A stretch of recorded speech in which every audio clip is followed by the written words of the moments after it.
નમસ્કાર મિત્રો, TET S પ્રિલિમ્સની તૈયારી કરનારા સૌ ભાવિ શિક્ષકોનું સ્વાગત છે.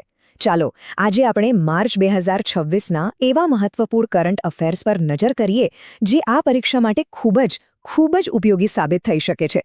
તો તૈયાર છો ને? ચાલો સીધા જ વિષયમાં જઈએ. જો માર્ચ 2026 એ માત્ર તારીખો અને ઘટનાઓનો એક મહિનો નથી. ના, એનાથી ઘણો વધારે છે. એવું કહી શકાય કે આ મહિનો ભારતના વિકાસની એક નવી જ ગાથા લખી રહ્યો છે. દરેક નાની મોટી પહેલ દેશને એક નવી દિશા આપી રહી છે. ચાલો તો આ ગાથાના દરેક પાનાને ખોલીને વિગતવાર સમજીએ.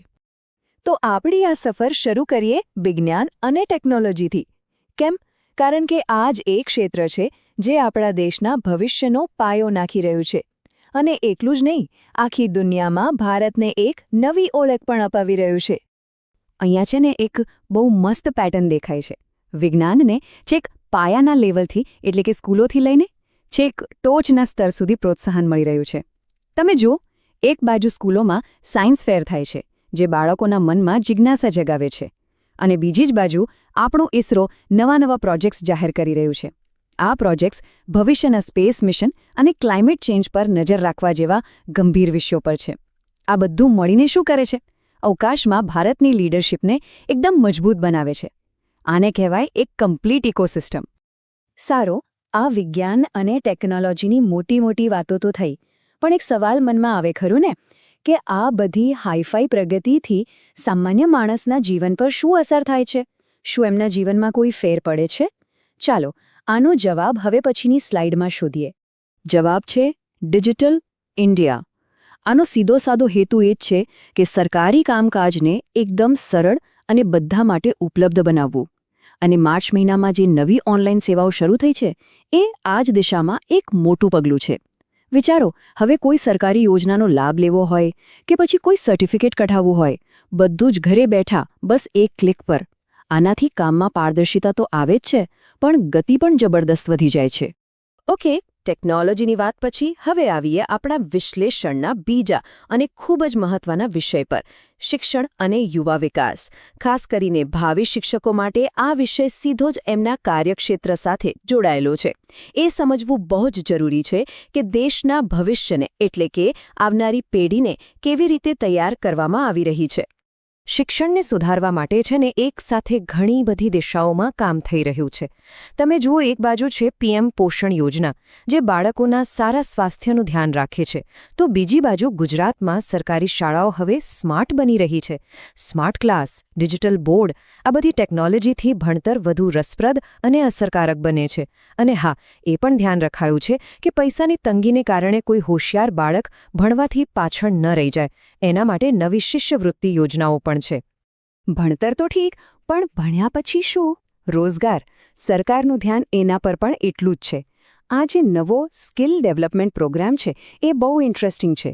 એ યુવાનોને ખાલી નોકરી માટે તૈયાર નથી કરતો, પણ એમને એટલા સક્ષમ બનાવે છે કે તેઓ પોતાનો ધંધો પણ શરૂ કરી શકે. આખી પ્રોસેસ એકદમ સ્પષ્ટ છે. પહેલાં યોગ્ય યુવાનોને શોધો, પછી તેમને એવી ટ્રેનિંગ આપો જેની ઇન્ડસ્ટ્રીમાં ડિમાન્ડ હોય. આ જ આ યોજનાનો મજબૂત પાયો છે. ચાલો હવે વાત કરીએ સામાજિક સશક્તિકરણ અને જાગૃતિની.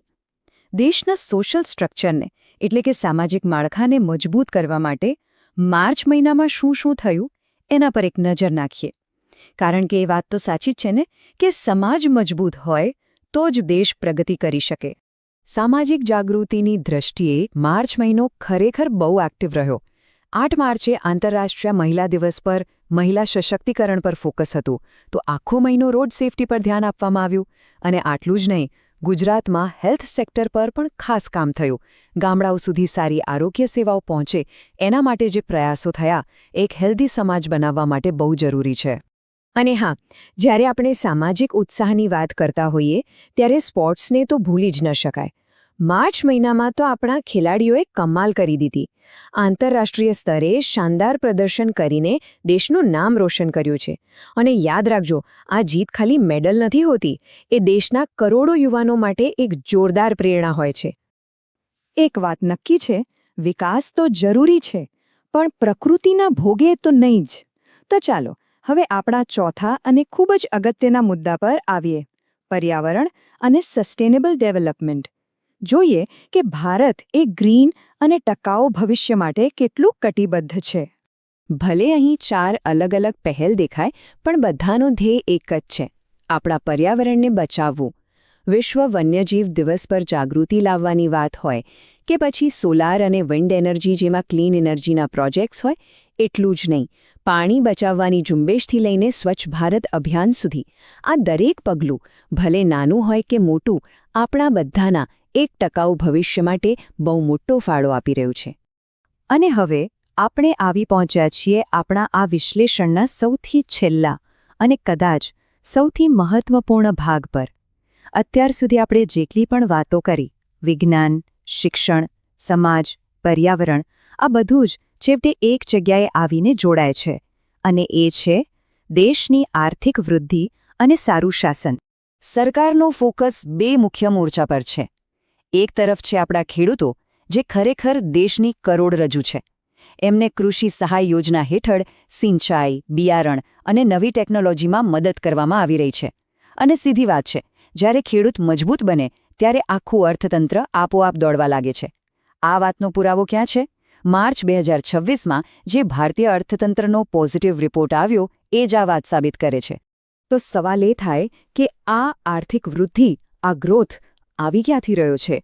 માર્ચ 2026નો રિપોર્ટ સ્પષ્ટ કહે છે કે રોજગાર, ઉદ્યોગ અને વ્યાપાર, આ 3 મુખ્ય સેક્ટર્સમાં જબરદસ્ત ઉછાળો જોવા મળ્યો છે.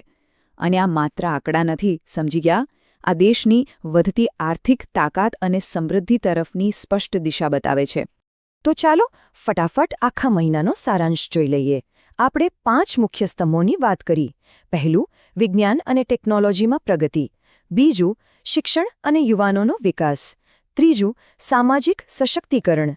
ચોથું, પર્યાવરણ સાથે ટકાઉ વિકાસ. અને પાંચમું, મજબૂત આર્થિક વૃદ્ધિ. આ 5 પિલર્સ છે જેણે માર્ચ 2026માં દેશના સર્વાંગી વિકાસનો પાયો મજબૂત કર્યો છે. અને અંતમાં એક વાત હંમેશા યાદ રાખવા જેવી છે: આ પરીક્ષાની તૈયારી માત્ર એક નોકરી મેળવવા માટે નથી. એક શિક્ષક બનવું એટલે આવનારી પેઢીનું ભવિષ્ય ઘડવાની એક મોટી જવાબદારી લેવી. આ તૈયારી જ રાષ્ટ્રના ભવિષ્યનો પાયો છે. માટે પૂરા જોશ અને સમર્પણ સાથે શીખતા રહો અને આગળ વધતા રહો. સૌને ખૂબ ખૂબ શુભેચ્છાઓ.